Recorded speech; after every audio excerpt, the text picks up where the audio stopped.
எல்லாருக்கும் வணக்கம். வீடியோ பார்த்துட்டு இருக்கிறேன். நீங்கள் மற்றும் உங்கள் குடும்பத்தில் இருக்கிற அனைவரும் சந்தோஷமாக இருக்கணும்னு வேண்டிக்கிறேன். இன்றைக்கி பிரம்மமுகூர்த்த பூஜையோட 76வது நாள். வழக்கம் போல் காலையில் 3:15 மணிக்கு எழுந்திரிச்சு குளிச்சுட்டு கோலம் போட்டு நேராக சாமி ரூமுக்கு வந்துட்டாங்க. சாமி படம் எல்லாத்துக்கும் பூவெல்லாம் எடுத்து வச்சு அலங்காரம் பண்ணிவிட்டு விளக்கத்துறதுக்கு ரெடி பண்ணிவிட்டு பிரம்மமுகூர்த்த பூஜை ஆரம்பிச்சிட்டேன். இன்றைக்கி எங்கும் தங்கிய இறைவன் அருள் பற்றி ஒரு சில வரிகள். சுகானந்தர் அப்படின்னா அந்த ஊரில் 4 வேதங்களையும் கற்றறிஞ்ச மகான். இவர் இறைவன் பால் எல்லையற்ற பேரன்பு கொண்டவர். அடியார்கள் எல்லாரையும் உபசரிப்பதில் பெரும் இன்பம் காண்றவர் இவர். அவருடைய மனைவி சுரசரியும் இவருக்கு இணையானவங்க. பக்தர் யாராவது பசின்னு வந்துட்டா உடனே தனக்கென்று வச்சிருந்த உணவையே எடுத்து பரிமாறிடுவாங்க. அதன் பிறகு துளசி தீர்த்தத்தை பருகிட்டு சும்மாவே இருந்துருவாங்க. அதன் பிறகு பசி ஏற்படுவதே இல்லை அவங்களுக்கு. இப்பேற்பட்டவங்களோட 2 பேர்த்து மேலேயும் ஊரார் பெரிய மதிப்பு வச்சுருக்காங்க. இப்படி ஒருவருக்கு ஒருவர் பொருந்தி இருக்கிறத பற்றி ஒரு சிலருக்கு பிடிக்க மாட்டேங்குது. அவங்க மேலே பொறாமை கொள்கிறாங்க. எப்படி இவங்களை அவமானப்படுத்தணும் அப்படின்னு நினைக்கிறாங்க. அவங்களில் ஒருத்தர் பொறாமப்பட்டவங்க அவரை தேடி போய் தான் கொண்டு வந்த வடையையும் லட்டையும் அன்போடு அளிக்கிறாங்க. இது கோயில் பிரசாதம், தங்களுக்காகவே கொண்டு வந்தேன் அப்படின்னு பணிவாக கொடுக்குறாங்க. கபடமே அறியாத கணவன் மனைவி 2 பேரும் அதை அன்போடு வாங்கி உண்றாங்க. இப்போ அதற்குள்ளே அங்கே இன்னும் 2 பேர் வந்து கூடுறாங்க. பெரிய ஆச்சாரம்னு சொல்லுவியே, இப்போ கடையில் வாங்கிட்டு வந்த பச்சனங்களை எல்லாம் பிரசாதம்னு சொல்லி சாப்பிட்டுட்டு இருக்கியே, இப்போ என்ன செய்ய போகிற அப்படின்னு கேலி செய்கிறாங்க, சிரிக்கிறாங்க. இப்பொழுது கடைப்பொருளை சாப்பிட்டியே, இதுக்கு என்ன பிரயோஜனம் பண்ண போகிற அப்படின்னு சொல்லி நகைக்கிறாங்க. அதற்கேட்ட கணவன் மனைவி 2 பேரும் கோபமே வரல. இப்படியும் ஒரு சோதனையா, பகவான் உங்களை காப்பாற்றட்டும் அப்படின்னு சொல்லி தன்னோட கண்களை மூடி வணங்குறாரு. உடனே அவரோட வாயில இருந்து சாப்பிட்ட வடையும் லட்டும் அப்படியே இல்லாமல் விரியாமல் முழுமையாக வெளியே வந்து விழுவுது. அதை கண்ட பொறாமைக்காரர்களோட முகம் பயத்தால் வெளுக்குது. உடனே அவங்க முன்னாடி நேராக காலில் விழுந்து வணங்குறாங்க. அபச்சாரம் செஞ்சுட்டோம், எங்களை மன்னிச்சுக்குவாங்க அப்படின்னு சொல்லி மன்னிப்பு கேட்குறாங்க. இறைவன் இறைவனை வேண்டிக்குவாங்க, இறைவன் மன்னிப்பார் அப்படின்னு சொல்லிட்டு 2 பேரும் அந்த இடத்த விட்டு அகன்றுறாங்க. இதுக்கு அப்புறம் ஒரு நாள் சுகானந்தர் தீர்த்த யாத்திரை செய்யறதுக்கு திட்டமிடுறாரு. மனைவியை தன்னோட அழைச்சிட்டு போகலான்னு நினைக்கிறாரு. அப்படி அழைச்சிட்டு போயிட்டா இல்லத்தில் நாள்தோறும் நடந்து வருகிற சுப காரியங்கள் எல்லாம் கெட்டு போயிடும். அதனால் சுரசிரி, நீ இங்கேயே தங்கி வரும் பக்தர்களுக்கு வழக்கம் போல் அன்னம் படைத்து உபசரிச்சுட்டு இரு, நான் மாத்திரம் தீர்த்த யாத்திரை போயிட்டு வரேன் அப்படின்றாரு. அதற்கு சுரசரியும் அப்படியே செய்கிறேன், நீங்கள் தீர்த்த யாத்திரை செய்துவிட்டு திரும்பினதும் உங்களை தரிசித்தாலே எனக்கு அந்த பலன் கிட்டிடும், தாங்கள் யாத்திரைக்கு சென்று வாங்க அப்படின்னு அன்போடு அனுமதிக்கிறாங்க. ஊர் மக்கள் கணவர் அவரை சுகானந்தரை அந்த ஊர் எல்லை வரை கும்பலாக சென்று அவரை தீர்த்த யாத்திரைக்கு அனுப்பிட்டு வராங்க. அப்போ ஊரில் இருக்கிற எல்லாரும் அவ்வப்பொழுது வேண்டிய பொருளை அவரவர் இல்லத்தில் கொண்டு வந்து கொடுக்குறாங்க. சுரசரியும் நாள் தவறாமல் தன்னோட இல்லத்துக்கு தேடி வர்ற பக்தர்களுக்கு விருந்திட்டு உபசரித்து வராங்க. இதனால் சுகானந்தர் வீட்டில் இல்லையே அப்படின்ற குறை அவங்க உணரவே இல்லை. அன்னதானத்தோட நாள்தோறும் பஜனையும் நடக்குது. இதனால் பக்தி எங்கும் பரவுது. இப்போ சுரசரி தனிச்சு இருந்தாலும் ஒரு குறையும் இல்லாமல் அனைவரையும் உபசரித்து வராங்களே அப்படின்னு எல்லாருமே வியக்கிறாங்க. கூடவே அவங்க ஒரு பக்தை, அதனால தான் அப்படி கரெக்டாக செய்கிறாங்க அப்படின்னு எல்லாரும் நினைக்கிறாங்க. இப்போ பக்கத்தில் ஊரில் இருக்கிற ஒரு கயவனுக்கு இந்த செய்தி எட்டுது. அவன் முன்னமே சுகானந்தர் இருக்கிறப்பவே அங்கே வந்து திரும்பினவன்.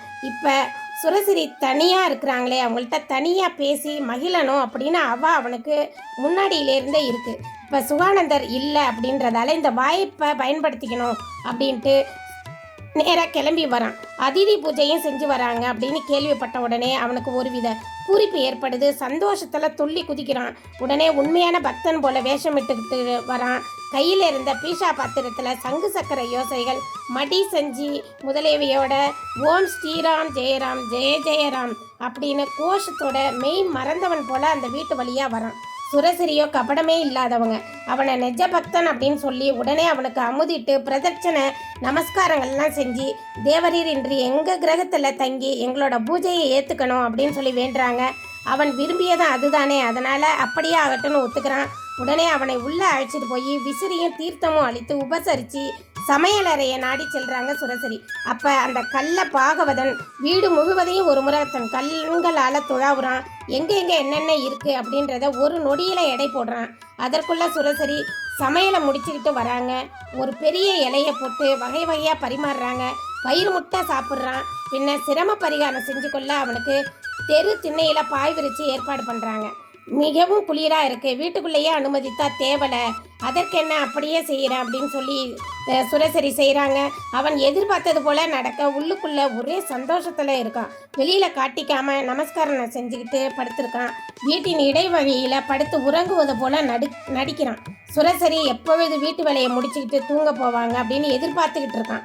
சுரசரி இறைவன் நாமத்தை சொல்லிக்கிட்டே வேலைகளை எல்லாம் செஞ்சு முடிக்கிறாங்க. கொல்லை பக்கத்து கதவை தாளிட்டு வந்து தன் படுக்கையில் அமர்றாங்க. வழக்கப்படி தன் கையில் இருந்த துளசி மணியினால் ஜெபம் செஞ்சு முடிக்கிறாங்க.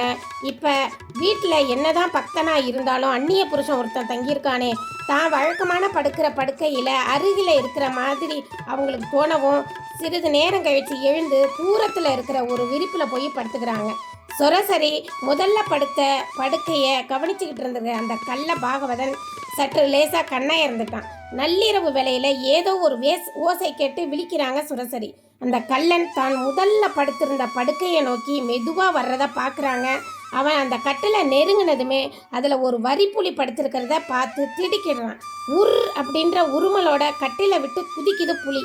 ஐயையோ என்று அலறான். என்னை காப்பாற்றுங்களேன் அப்படின்னு குய்ய முறையோ என்று கத்தி முற்றத்தில் வந்து விழுவுறான். அந்த புளியை அவனை விட்டப்பாடு இல்லை, உரிமிக்கிட்டே அங்கே இருக்கிற கூடத்தில் பாயுது. அங்குமிக்கும் ஓடி மோதிக்கிட்டு இருக்கான். சுரசரி அந்த புலியில் இறைவனை காண்றாங்க. கரங்குவித்து தொழுவுறாங்க. மெதுவாக சென்று புழக்கடை கதவை திறக்கிறாங்க. புலி அந்த வழியாக பாய்ந்து ஓடி போயிடுச்சு.